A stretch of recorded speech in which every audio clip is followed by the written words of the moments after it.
Hello everyone, my name is Hana Hill, and I was a Spokane Nishinomiya exchange student in the summer of 2019. I apologize for not being able to attend the Sukiyaki Inn, but I hope this video will be a sufficient replacement of the presentation I was supposed to give. I'd like to start off by thanking each and every one of you who are here tonight. Without the support of Sister City members, these life-changing exchanges would not be possible. I will forever be grateful for the donations you contribute to this program. So let's start from the beginning. Like most high schoolers, I am a master procrastinator, and I only started packing one day before I left. The whole plane ride, I was stressing out because I was certain I had forgot something. As we approached Japan, my stress shifted and I started thinking about how little Japanese I actually knew. I'd been waiting for this day for several months, and the fact that it was finally here was hard to comprehend. Relieved that we had safely landed, I began getting more and more excited about meeting my host family. I remember seeing my host sister Nanase for the first time and how excited we both were. Her English was much better than my Japanese, but because I wanted to improve my linguistic abilities, we decided that we should only use Japanese to communicate. This was probably one of the best decisions I have ever made because by the end of the 6 weeks, my speaking confidence had just skyrocketed and I was comfortable enough to make small talk with everyone I met.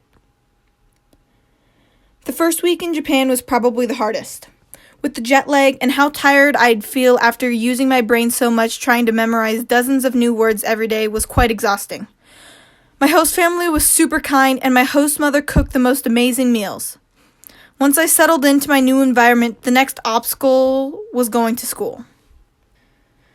We lived on top of a huge mountain and our walk to the bus stop was about 15 minutes. Walking down wasn't bad, but on our way back home, going up the mountain, it took us at least 30 minutes to get to the top. I was fortunate to have a homeroom teacher that actually taught English. He was very funny and always trying to help me out. He actually went to the library a couple times to get me children's books that I could actually read. My classmates were all very excited to have a new student, and many of them wanted to practice their English with me. It was very intimidating at first, but after the first week, I became good friends with many of them. During this time, our school was preparing for their culture festival, so our class had decided to do a dance, and we had to practice it every day at lunch.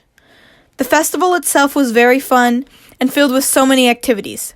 There was food to try, plays to watch, bands to listen to, and games to play. It was really interesting to watch all the students relax a little and have some fun, because usually they're all very focused and studious. The second week I was there, my host sister and I went to Osaka. It was super crowded, but it was also very exciting. We got to eat some delicious takoyaki, and we did some shopping and tried other yummy foods. During this week, while walking to the bread shop with Sarah, we stumbled across a shrine in the middle of the city. It was super surprising but very intriguing to explore the shrine.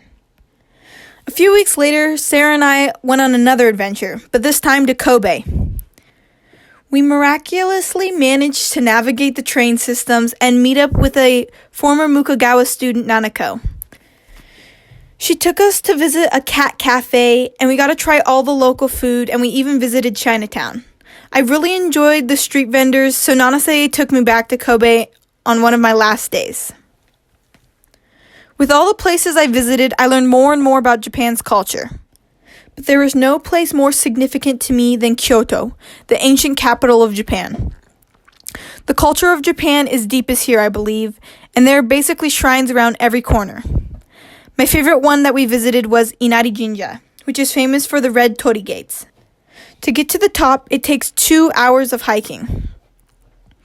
We also got to visit many others like Kiyomizu-dera and Kinkakuji. As my time in Japan came to an end, I began to reflect on the once-in-a-lifetime experience I had just lived through. I began to see how little of the world I had known. Even with my rigorous study of Japanese culture, I was constantly surprised with the new customs and traditions that I was learning every day. I began to think, what else do I not know? More than anything, my time in Japan sparked my curiosity and motivated me to learn more about the world. I continue to work on my Japanese, but there's no replacement for complete immersion.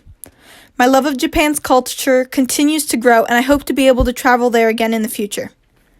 My host sisters and I's friendship continues to grow, and I love the weekly update she keeps giving me. My plans for the future include trying to get accepted into the United States Air Force Academy, where I'd like to major in aeronautical engineering and get my minor in Japanese, which will hopefully allow me to be stationed in Japan one day. I'd like to once again reiterate how thankful I am for being given this opportunity. This program is so beneficial to the young lives of high schoolers, and I'm honored to be a part of it. Thank you so much.